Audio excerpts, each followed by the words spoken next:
शाम का वक्त था। आसमान पर बादल ऐसे छाए थे जैसे किसी ने सूरज को काले कफन में लपेट दिया हो। शहर के बाहरी हिस्से में एक पुरानी टूटी फूटी हवेली थी। लोग उसे खामोश हवेली कहते थे।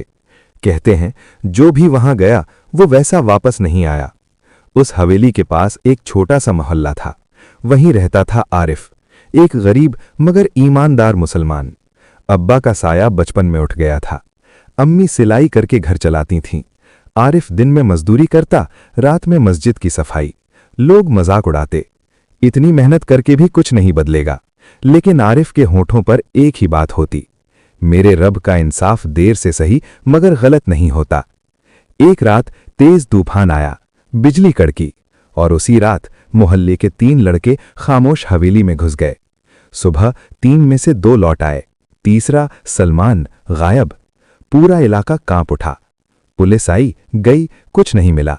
लोगों ने कहना शुरू कर दिया, उस हवेली में जिन है, वहां अल्लाह का नाम लेने वाले भी डर जाते हैं। आरिफ सलमान का बचपन का दोस्त था। रात भर उसने करवटें बदलीं। फजर की अजान के साथ उसने हाथ उठाए, या अल्लाह, अगर डर ही जीत गया तो ईमान किस काम का। उसी दिन आरिफ ने फैसला किया, वो हवेली जाएगा। हवेली का दरवाजा अपने आप चरचरा कर खुला। अंदर सन्नाटा, ऐसा सन्नाटा जो कानों को चीर दे। दीवारों पर टूटे शीशे, और उन शीशों में आरिफ को अपना चेहरा नहीं बल्कि अपने गुनाह दिखाई देने लगे। एक आवाज गूंजी, तू क्या समझता है खुद को, गरीब, मजबूर या अल्लाह का बंदा?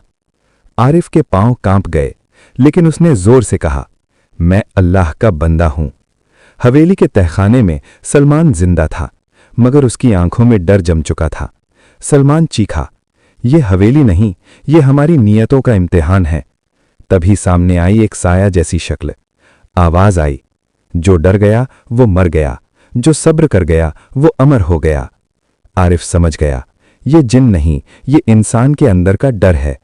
आरिफ ने तहखाने में 2 रकात नफल पढ़ी। कुरान की आयतें गूंजने लगीं। शीशे टूट गए। साया चीखकर गायब हो गया। हवेली सिर्फ एक खंडहर रह गई। सलमान जिंदा बच गया।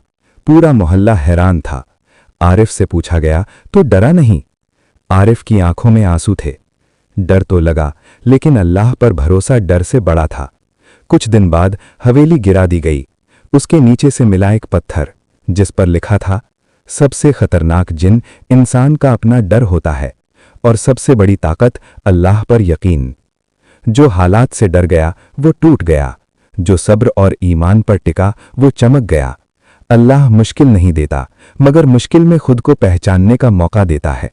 सोचो, समझो और अल्लाह की तरफ लौट आओ। कहानी ने दिल को छुआ हो तो एक लाइक और कमेंट में अपना सुझाव जरूर लिखना।